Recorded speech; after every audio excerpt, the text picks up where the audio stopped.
اتنا بڑا جرم ہے، محبوب پیغمبر فرماتے ہیں میرا دل چاہتا ہے اپنے مصلے پہ کسی اور کو کھڑا کر دوں۔ ابھی تک جو جماعت کے ٹائم گھر سے نہیں نکلے، جماعت میں شامل نہیں ہوئے، فَوْحَرِّكَ عَلَيْهِمْ بُيُوتَهُمْ، سپریم کورٹ کی روایت ہے، صحیح البخاری کے اندر موجود ہے۔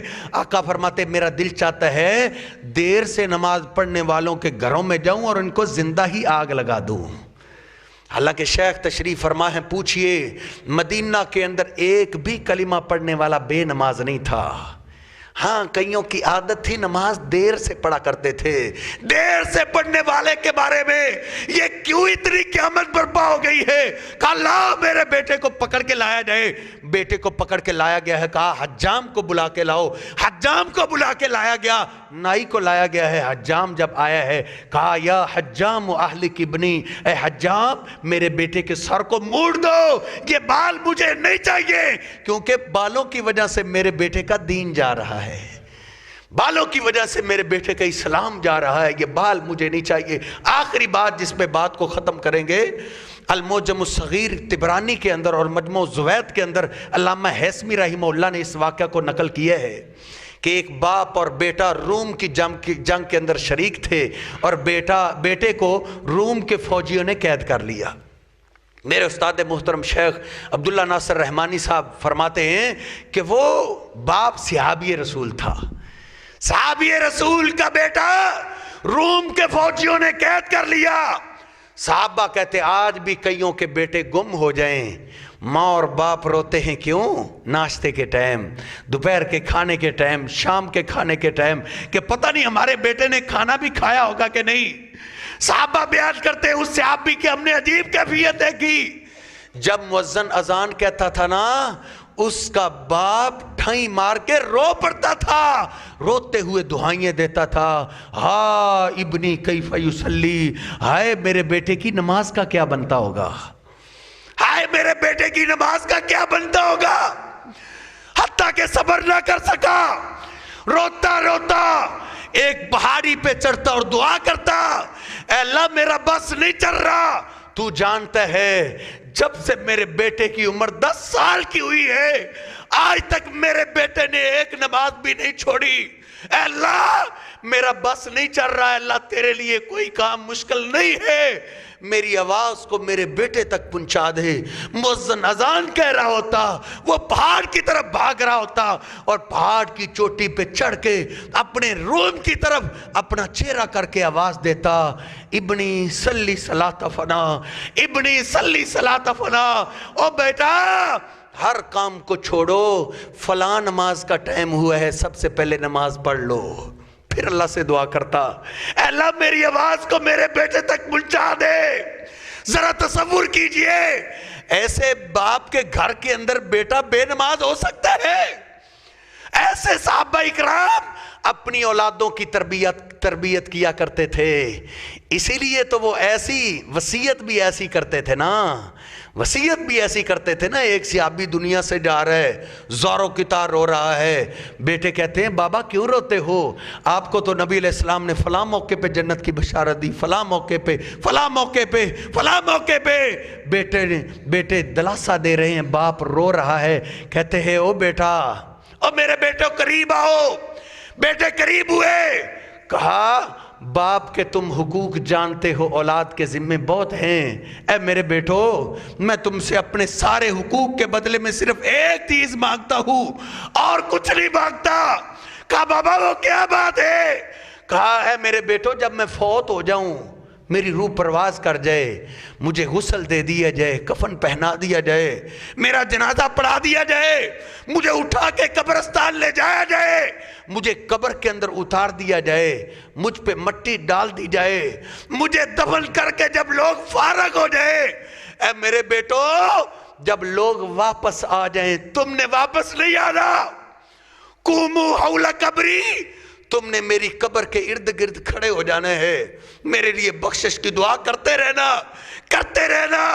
اے میرے بیٹو میں تمہارا باپ ہوں، باپ کے بڑے حقوق ہیں، میرے لیے تمہیں جلدی بھی ہونا، کم از کم اتنی جلد اتنی دیر ضرور دعا کرتے رہنا، قدر ما تنحر الجزور ثم تقسم لحمها، جتنی دیر کے اندر اونٹ کو ذبح کیا جائے، پھر اس کی کھال کو اتارا جائے، پھر اس کے گوشت کو بنایا جائے، پھر اس کے گوشت کو تقسیم کیا جائے، جتنا وقت اس اونٹ پہ لگے گا نا، کم از کم اتنی دیر تم نے کھڑے ہو کے میری قبر پہ دعائیں کرتے رہنا ہے۔ اپنی اولادوں کو اس قابل بناؤ کہ تمہارے جانے کے بعد تمہارے لیے بخشش کی دعا کریں۔ دعا کریں گے تو ایسا صلہ ملے گا۔ نبی علیہ السلام فرماتے ہیں، طبرانی کی صحیح روایت ہے، ایک بندہ پہاڑ کے برابر نیکیاں دیکھے گا اور کہے گا انا لی ھذا، یہ نیکیاں تو میں نے کی نہیں، یہ کہاں سے آ گئی؟ اس کو بتایا جائے گا باستغفار ولدک لک، جب تو دنیا سے آیا تھا نا، نیک بیٹا چھوڑ کے آیا تھا، تیرے بیٹے نے تیرے لیے بخشش کی دعا کی، ہم نے تیرے زندگی کے سارے گناہ معاف کر دیے تھے، تیرے گناہ معاف ہو چکے تھے، لیکن تیرا بیٹا تیرے لیے بخشش کی دعا کرتا رہا، اب تیرے کھاتے میں گناہ ہی نہیں تھے، ہم گناہ معاف کرنے کے بدلے تیرے بیٹے کی دعا کو تیرے لیے نیکیاں بناتے رہے ہیں۔ ایسے اپنی اولاد کی تربیت کرو کہ آپ کے لیے صدقہ جاریہ بن جائیں۔ اللہ رب العزت سے دعا ہے، اللہ رب العزت مجھے اور آپ کو صحیح معنوں کے اندر اپنے گھروں کے ماحول کو اسلامی بنانے کی توفیق عطا فرمائے۔ اپنی اولاد کی تربیت میں خاصی توجہ دینے کی ضرورت بھی ہے، اللہ ہمیں توفیق عطا فرمائے۔ وَأَقُولُ قَوْلِي هَٰذَا أَسْتَغْفِرُ اللَّهَ لِي وَلَكُمْ وَلِسَائِرِ الْمُسْلِمِينَ۔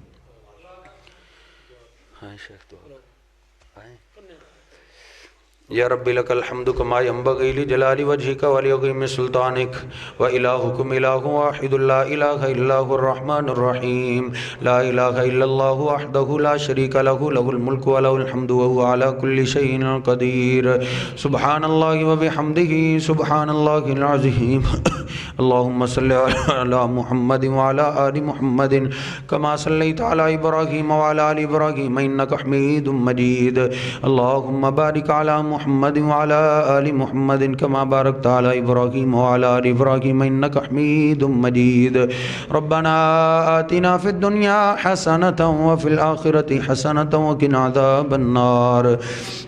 یا میرے اللہ جتنے بھائی تشریف فرما ہیں سب کا بیٹھنا قبول و منظور فرما۔ اے میرے اللہ جتنے بھائی تشریف فرما ہیں سب کی نیک حاجات پوری فرما۔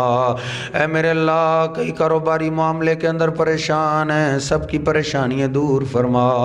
اے اللہ کئی اولاد کی وجہ سے پریشان ہیں، اے اللہ سب کی پریشانیاں دور فرما۔ اے میرے اللہ جن کے پاس اولاد ہے آنکھوں کی ٹھنڈک بنا، اے اللہ والدین کا فرما بردار بنا، نیک بنا، نمازی بنا، والدین کے لیے صدقہ جاریہ بنا۔ اے میرے اللہ کئی گلشن ویران ہیں تیری رحمت کو ترس گئے ہیں، اللہ جن کے پاس اولاد نہیں نیک صالح اولاد عطا فرما۔ اے مالکا جن کے پاس بیٹے نہیں نیک صالح بیٹے عطا فرما۔ اے میرے اللہ کئی مریض بیٹھے ہیں، کئی بیمار ہیں، کئی گھروں کے اندر تڑپ رہے ہیں، کئی ہسپتالوں کے اندر کروٹیں بدل رہے ہیں، سبھی تیری رحمت کے محتاج ہیں۔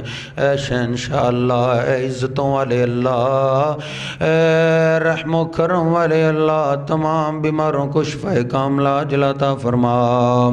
اے میرے اللہ دنیا کے اندر دواخانے تو بڑے ہیں لیکن شہنشاہ و شفا خانہ تو تیرے اے رحم والے اللہ، کرم والے اللہ، اپنی رحمت سے تمام کو شفا کاملہ عاجلہ عطا فرما۔ اے اللہ کئیوں کے والدین بیمار ہیں ان کو شفا کاملہ عاجلہ عطا فرما۔ اے میرے اللہ ایک ساتھی نے دعا کے لیے کہا وہ بیمار ہے، اللہ اس کو صحت کاملہ عاجلہ عطا فرما۔ اے میرے اللہ کئیوں کی اولادیں بیمار ہیں، کئی خود بیمار ہیں، اے شفا دینے والے اللہ سب کو شفا کاملہ عاجلہ عطا فرما۔ اے میرے اللہ سب کی ساری پریشانیاں دور فرما۔ اے میرے اللہ جن کے پاس والدین ہیں ان کو خدمت کرنے کی توفیق عطا فرما۔ اے میرے اللہ والدین کی خدمت کر کے جنت لینے کی توفیق عطا فرما۔ اے مالک کئیوں کے والدین تیرے پاس جا چکے ہیں، اللہ سب فوت شدگان کی قبروں کو نور سے منور فرما۔ اے اللہ سب موحدین کی قبروں کو جنت کے باغیچے بنا۔ اے اللہ سب کی بخشش فرما۔ اے میرے اللہ اگر نیک تھے تو ان کے درجات بلند فرما، اے میرے اللہ اگر گناہ گار تھے تو بندے ہی تیرے ہی تھے، اے اللہ تو اپنی رحمت سے ان کو معاف فرما۔ اے میرے اللہ ہمیں بھی جب تک زندہ رکھنا، ایمان کی حالت میں زندہ رکھنا، اے میرے اللہ جب موت آئے ایمان کی خوبصورت حالت کی شہادت کی موت نصیب فرما۔ اے میرے اللہ ہمارے ملک پاکستان کی حفاظت فرما، اے میرے اللہ تمام مسلمانوں کے ملکوں کی حفاظت فرما، یا میرے اللہ اس ہمارے باغیچے کی بھی حفاظت فرما۔ اے اللہ دہشت گردی کی ضد میں آ چکا ہے، اللہ تو حفاظتیں کرنے والا ہے، اللہ حفاظت فرما۔ اے اللہ ہم بڑے سیاکار بڑے گناہ گار ہیں، یہ ہمیں گناہوں کی سزا مل رہی ہے، اللہ تو معاف فرما۔ اے اللہ تو معافی کو پسند کرتا ہے، اے اللہ تو ہمیں معاف فرما۔ اے اللہ بڑے سیاکار بڑے خطا کار ہیں، دنیا کو چہرہ دکھانے کے قابل نہیں ہیں، اے اللہ تو غفور الرحیم ہے، تو ہمیں معاف فرما۔ اے اللہ جو ہم نے لوگوں کے سامنے گناہ کیے ہیں وہ بھی معاف فرما، جو لوگوں سے چھپ کے کیے ہیں وہ بھی معاف فرما، جو دن میں کیے ہیں وہ بھی معاف فرما، جو رات کو کیے ہیں وہ بھی معاف فرما۔ اے اللہ تو معافی کو پسند کرتا ہے، اللہ تو ہمیں معاف فرما۔ اے اللہ تو ہم سب کے معاملات کو درست فرما، یا میرے اللہ جو کچھ مانگ لیا ہے وہ بھی عطا فرما۔ اے اللہ ہم کم عقل ہیں، ہمیں مانگنا ہی نہیں آتا، بن مانگے ہی عطا فرما۔ اے میرے اللہ اس مسجد کو قیامت تک آباد فرما۔ اے میرے اللہ جن بچوں نے تیرے محبوب پیغمبر کی حدیث کو پڑھا ہے اللہ کامیاب فرما۔ اے اللہ ان بچوں کو دین کے لیے قبول فرما۔ اے اللہ ان بچوں کو امام بخاری بنا، اے اللہ ان بچوں کو امام مسلم بنا، اے اللہ ان کو قرآن و حدیث کا حافظ بنا، اے اللہ مبلغ اور دین کا عالم بنا، اے اللہ عالم بعمل بنا۔ اے میرے اللہ اس مسجد کو قیامت تک آباد فرما۔ اے میرے اللہ ہم کمزور ہیں، مساجد و مدارس کی تو حفاظت فرما۔ اے اللہ میرے مسلک کے علماء کی حفاظت فرما، اے اللہ میرے شیوخ کی محنتوں کو قبول فرما، اے اللہ علماء کی حفاظت فرما، طلباء کی حفاظت فرما، اے اللہ مساجد و مدارس کی حفاظت فرما۔ ربنا ظلمنا انفسنا وإن لم تغفر لنا وترحمنا لنكونن من الخاسرين۔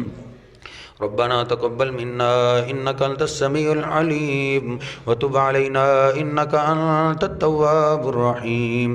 اللهم صل على محمد وأزواجه وذريته كما صليت على آل إبراهيم وبارك على محمد وأزواجه وذريته كما باركت على آل إبراهيم إنك حميد مجيد۔